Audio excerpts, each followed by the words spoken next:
Have you ever been speaking, sharing something that actually mattered to you, when someone suddenly cuts you off? It happens in meetings, with friends, even in the most intimate moments, when the person you love interrupts you mid-sentence.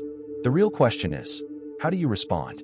Do you go quiet, drifting into the background? Do you force a polite smile and whisper, "Sorry, go ahead"? It feels harmless, but it isn't.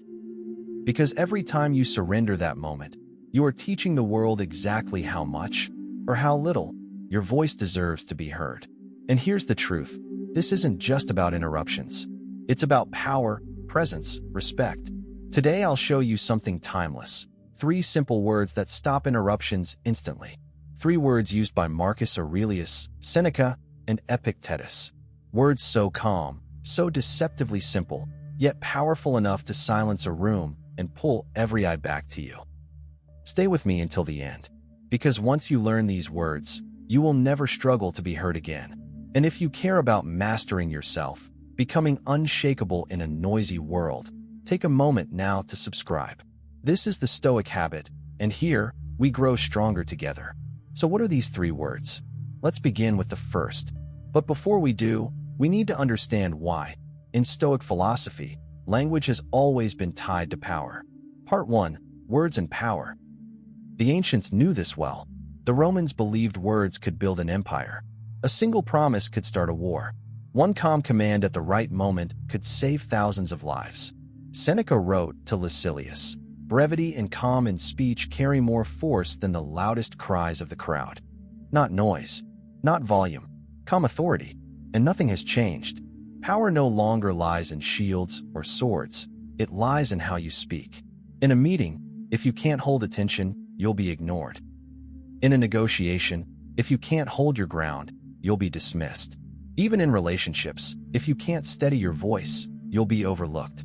Here's the problem. Most people give that power away. We smile awkwardly. We whisper sorry. We yield. And in that moment, we send a message far more dangerous than we realize. My voice matters less than yours. Marcus Aurelius reminded himself daily, do not be distracted by what is unnecessary. Hold to what is essential. If you don't guard what is essential in your own words, others will take it from you. So how do you regain attention without raising your voice or losing your calm? With the first word, so simple, most people overlook it. Part 2. The first word, listen. Listen. Why does this word work so powerfully? Psychologists call it an orienting signal, a verbal cue that forces the human brain to halt, refocus, and prepare for meaning. Imagine a meeting filled with noise, arguments, competing voices. You don't shout. You don't slam the table. You simply say, "Listen, here's what needs to be done first." Instantly, the volume drops. The room stills. Not because you threatened anyone, because the word listen triggers attention. It's a gentle command our instincts obey. History proves this. Epictetus, when his students grew restless, never scolded. He would scan the room, raise his gaze, and say quietly, "Listen," and order returned. Centuries later, Martin Luther King Jr. used the same principle. Throughout his "I Have a Dream" speech, he often began with, "Now listen." Thousands chanting, shouting, yet at those words, they leaned in. That's the power of listen. You're not asking for permission. You're declaring presence. But attention fades unless it's anchored to meaning. That's where the second word enters. Part 3. The second word, important. Interruptions happen because people assume their thoughts matter more than yours. They believe their point is urgent and yours can wait. But when you use the word important, that illusion collapses. You shift the hierarchy of the conversation. Neuroscience shows that when something is labeled important, attention sharpens. Focus deepens. Picture this. You're presenting an idea and someone cuts in. Instead of fading out, you say calmly, "The important point is this." Instantly, the interruption loses strength. No one wants to ignore what's important. The Stoics understood this deeply. Marcus Aurelius would silence endless chatter in the war tent by lifting his hand and saying, "The important matter is the discipline of the soldiers." And all voices quieted. In daily life, this sounds like, "What's important here is that I explain the reason first. The important detail I was adding changes everything." You are no longer competing for attention. You are defining where attention belongs. but importance without immediacy loses force. To command presence fully, you must anchor it in time. That's why the third word matters most. Part 4. The third word, now. Later can be dismissed. Tomorrow can be postponed. But now cannot be ignored. When you say now, you pull attention into the only moment that exists. Seneca wrote, "Life is divided into 3 parts. What was, what will be, and what is now. We are masters only of the third. That's why now is powerful. It demands presence. Imagine being interrupted mid-thought. Instead of shrinking away, you say, "Now let me finish this." The other person stops, because now isn't optional. Zeno, founder of Stoicism, would pause debates and say, "Now is the time to practice philosophy, not tomorrow." He refused to let wisdom drift into the future. He pulled everyone into the present. Modern leaders do the same. A general doesn't yell soon. He commands now. A coach doesn't shout later. He demands now. Urgency creates action. Together, these 3 words, listen, important, now, allow you to regain control without force. But there's a trap. One habit destroys all authority the moment you open your mouth. And that word is sorry. Part 5. The trap of sorry.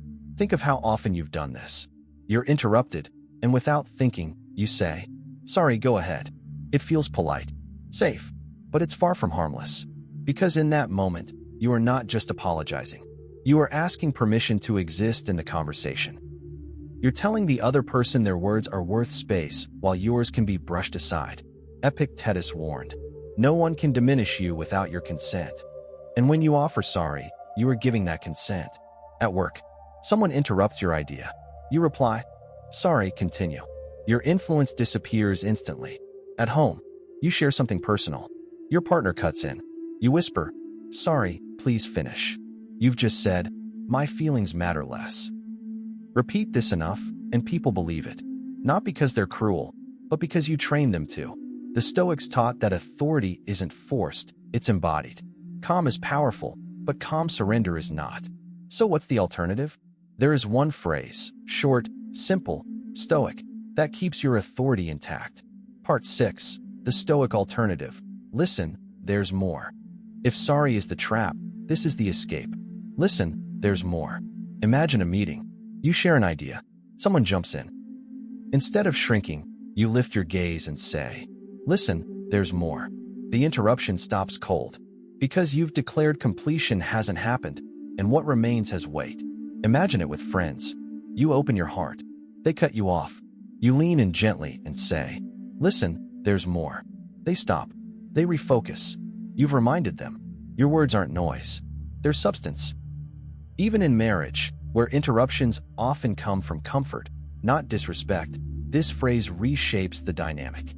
Sorry builds a habit of shrinking. Listen, there's more builds a habit of presence. Epictetus called this the discipline of speech, not just silence, but the ability to direct silence. When you say, "Listen, there's more," you direct silence back toward yourself. You reclaim the moment, calm, firm, without hostility. This isn't arrogance. It's presence. Sorry makes your voice sound small. Listen, there's more makes it sound true. And behind these words lies the deeper Stoic lesson. Part 7. The final Stoic lesson on presence. At the core of Stoicism is this truth. Your speech is a reflection of your character. Epictetus said, "Discipline of speech reveals discipline of thought." Seneca wrote, "Brevity carries more power than volume." Marcus Aurelius warned, "Waste no words on what is unnecessary." When you say listen, you claim attention. When you say important, you shape priority. When you say now, you anchor presence. And when you replace sorry with listen, there's more, you stop surrendering your authority. This isn't manipulation. It's integrity. It's choosing to live in a way that commands respect without ever demanding it. Because those who embody respect never need to ask for it. They carry it quietly, wherever they go. So practice these words. Let them reshape the way you speak and the way others listen. And if you're ready to strengthen not just your speech, but your entire way of living, subscribe to the Stoic Habit. Together we walk the path of calm authority. Together we learn to live unshakable. And if this video brought you value, you can tap the thanks button to support the creation of more meaningful content.